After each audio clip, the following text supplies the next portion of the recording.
It's the winter and I cannot maintain a pump to save my life because it's absolutely freezing. But this is going to be a very interesting video for you guys. This is 12 things that I've done, 12 unusual things that you're probably not doing that would be very, very beneficial. Number one is something I'm looking into, and then the next 11 are all things that I've either done or am doing right now. And this has gotten me from 400 testosterone up to 950. And I have a feeling I might be about to cross the 1,000, but we'll get the blood work to verify that. So these are all natural, no TRT required, of course, no Clomid, no topical DHEA or topical DHT creams.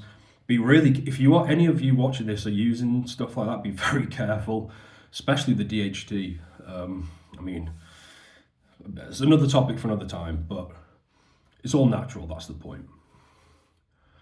So without any further ado, this is what I'm looking into. Number one, a whole house water filter. So the only reason I'm not doing this right now, partly because it's expensive, but it's partly because the fluoride content, the water around here where I live in the UK is actually pretty good, so I've kind of got lucky.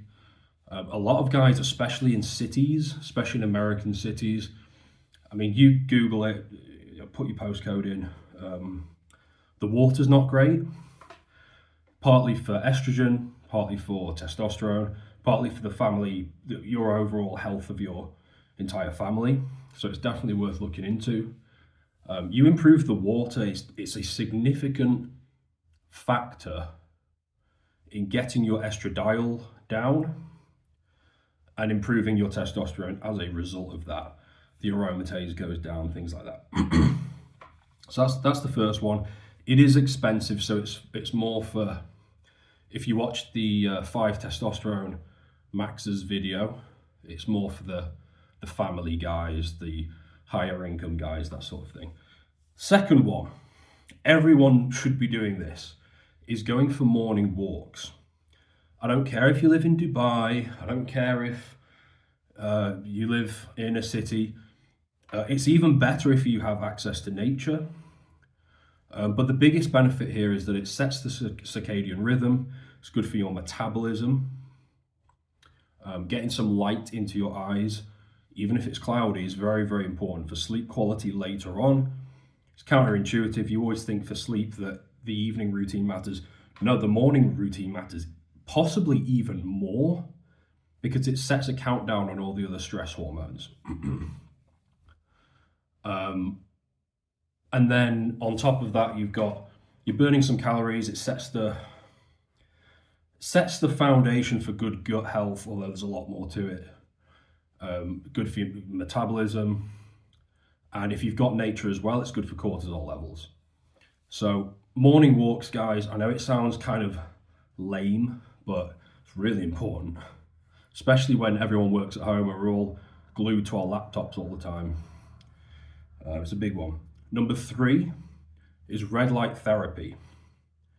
I might actually bring mine in here in a minute. Just a simple, small red light that is important in the winter when you don't have the sun. It kind of replaces the sun, not from a vitamin D standpoint, not from a luteinizing hormone stimulating standpoint, not from a libido standpoint, but from a circadian rhythm standpoint. It'll improve your sleep. Sleep is one of the big 4 foundations for testosterone. It's not very cool, but it works and it's so important. Red light therapy tends to improve sleep, and sleep absolutely increases your testosterone. I'm gonna grab mine, one sec. So this is mine. I get so many questions on this. It's a small body tech lamp. I think I just bought it from their website. It's like $50 or something, £40. And this thing, you just shine it on your face every morning. So I go down to the office, home office, get to work whilst that is shining on my face, review goals, check DMs on the testosterone squad. And that thing is shining on my face. It's very good for recovery as well if you've got any, I don't know, injuries or whatever. side tangent, but it improves your sleep. Very important, and it's cheap as well, so there's no reason not to do it. And it's winter, so the fourth one is getting oysters on at least a weekly basis. It's one of those things that's going to tick off many boxes. So those of you who've done blood work, if you've ever been a little bit suboptimal on certainly zinc, selenium, it's going to kick those levels up. Plus, it's going to kick your protein intake up for very few calories, and it's not going to mess with your digestive health like dairy often can do. Things like eggs and whey. Guys who eat loads of dairy tend to have gut health problems. Oysters won't do that. What else was I going to say? Lots of antioxidants as well. So getting oysters weekly is probably an unusual hack, and this is something I do and have done in the past.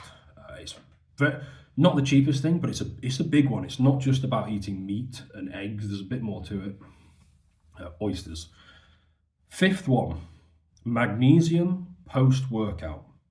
So if you train hard, like I suggest, and you train to failure, some of the highest cortisol times in the day are going to be things like first thing in the morning when you wake up, that's normal. Post-workout is a big one. One of the biggest things you can do to offset that is magnesium. So you get the training in, which is fantastic for testosterone, but you also get a spike in cortisol. You want to limit the spike if you can. You don't want a huge cortisol spike in the evening. If you train after work, you guys watching this is even more important. You get 400 milligrams of magnesium or so, brings the cortisol levels down, you'll sleep better, you'll recover better, and your testosterone will start to climb higher. So magnesium post-workout is very important. The sixth one is goblet squats. And again, if you've been following my stuff for a while, I recommend higher reps, 15 to 20 reps. And the real key here is intensity. So train close to failure.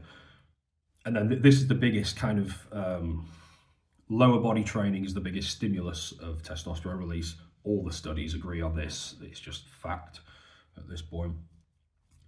But why goblet squats as opposed to like barbell back squats? A couple of big reasons. One, you're less likely to get injured because of the type of movement. Secondly, it's really good for mobility. And the older you get, the more important this is. It's no good being able to squat 400 pounds, but every time you bend over to pick up a pen, your back goes. Guys over 40 are nodding their heads watching this. If you've got a bad back or your hips are all over the place, who cares how much you can squat? It's just not a very good life. Whereas things like goblet squats are amazing for your hip mobility, core strength. By the way, this is where you get the dumbbell like this and squat down. Really good for your lower back.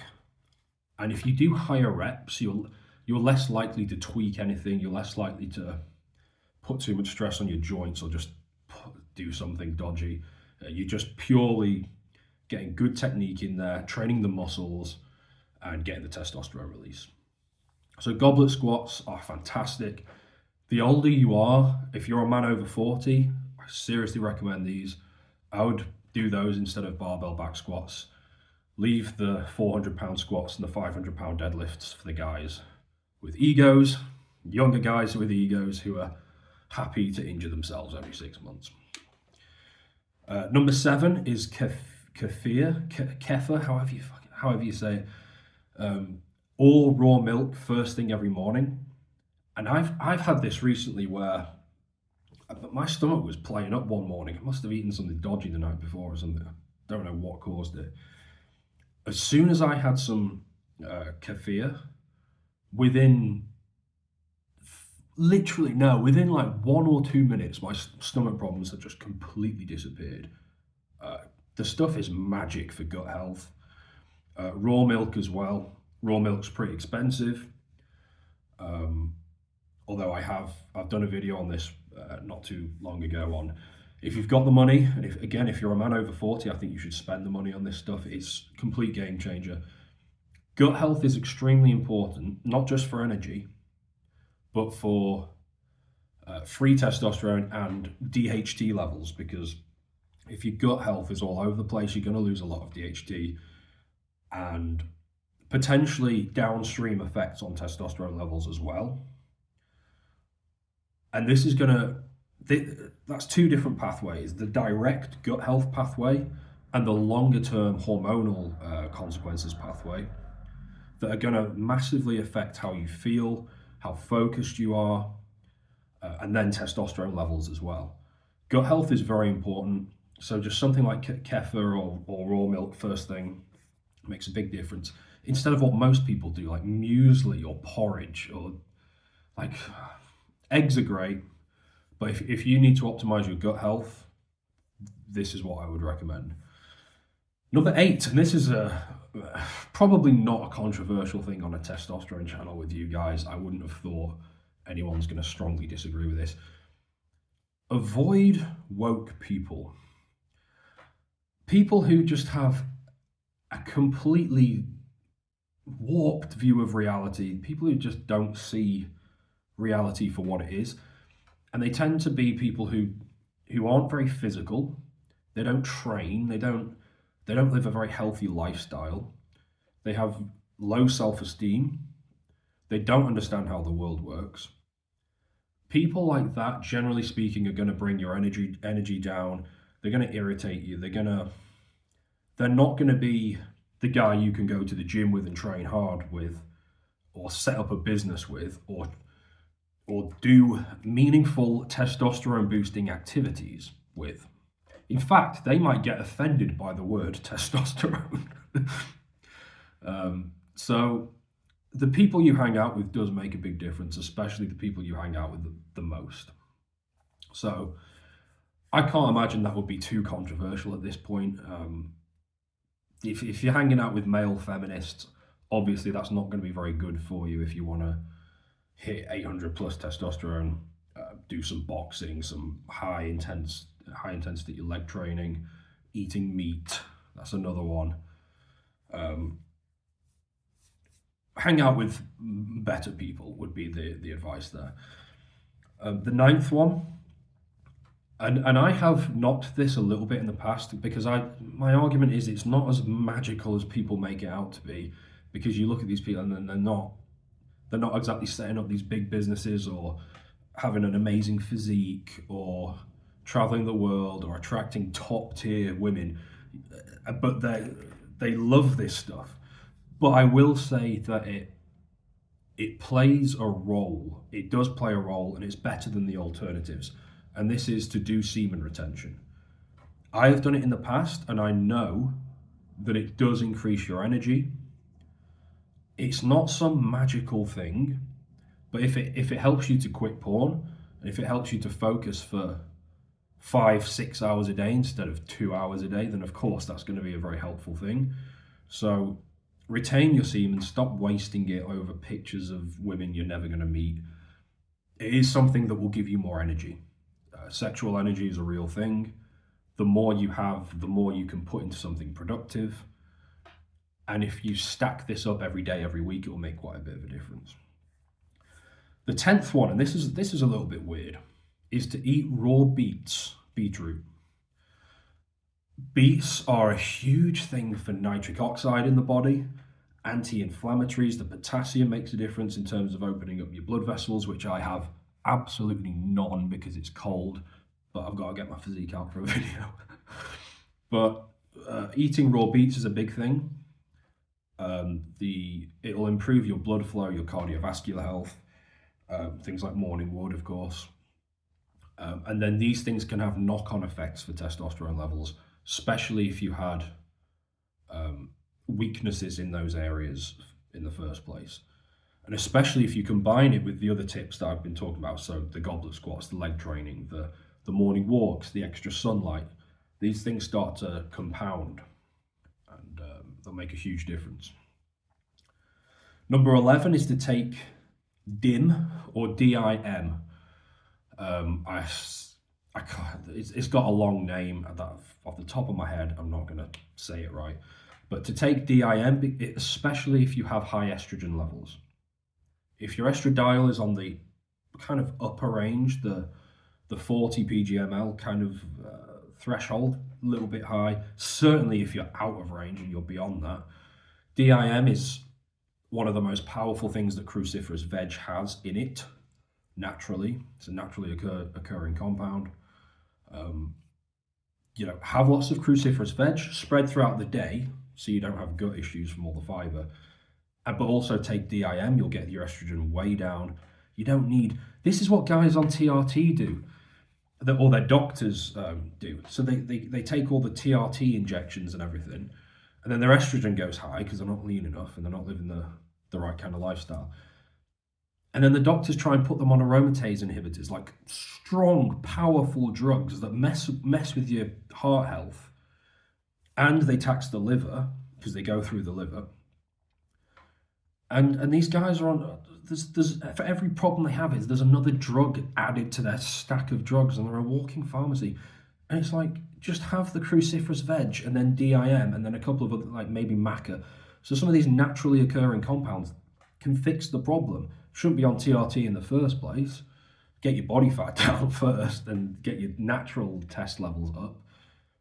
But DIM, like, this is something I've not spoken enough about. This stuff works. All the studies show this, especially if you have it with cruciferous veg.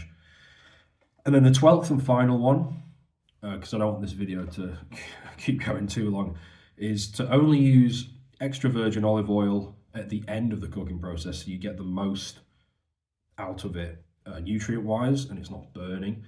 And use it in small quantities, especially if you're over 15% body fat, because the calories seriously add up from olive oil. Same thing with butter. You've got to, these things technically on paper are good. They're very good. But there's too many guys out there who are like 21, 22, 23% body fat, redlining it big time with body fat, and their estrogen and the blood sugar and all the other stuff that comes with that. And they're not measuring the quantities of these very calorie dense things that they're adding to their meals. Keep the quantities very small within the context of a well planned out meal plan. Ideally written by me, but it doesn't have to be. And just measure the quantities, because it's so easy to get like 500 calories from, nutrient dense but non-satiating 500 calories. Like that right there is enough to kick you out of a normal calorie deficit. If you do that every day, you ain't losing any body fat. So 15% body fat is a bigger goal and is more important in the grand scheme of things than a little bit of extra virgin olive oil. But this is what intelligent guys will do. Measure it out so it's 70 calories, 100 calories, and no more than that. And then you get the benefits of the olive oil without the kicking out of a calorie deficit that is required to burn the body fat. So there is my list of 12 hacks to follow. These, especially if you follow like the ones that are relevant to you and you stack them over the weeks and months, will make a humongous difference. Now, there's quite a few things in this list that I've recommended to either to men over 40 or guys who have a little more budget. If you earn, I don't know, maybe low six figures, let's say as a ballpark, things like the whole house water filter, raw milk, DIM isn't expensive, oysters. So there's three things straight away. Goblet squats, important for older guys. The video you probably want to watch is this one, where you get the most bang for your buck in terms of testosterone production. If you're willing to spend the money, it'll make a huge difference. Quality matters. And I go into a lot more detail on that video in terms of how to really skyrocket your testosterone and bring your inflammation down at the same time by getting higher quality foods. So check out that video. I think you're going to like it. especially if you're going to take this stuff seriously, especially if you're not a brokey, you know, as is the word. I think you'll like it, and I'll see you in that one.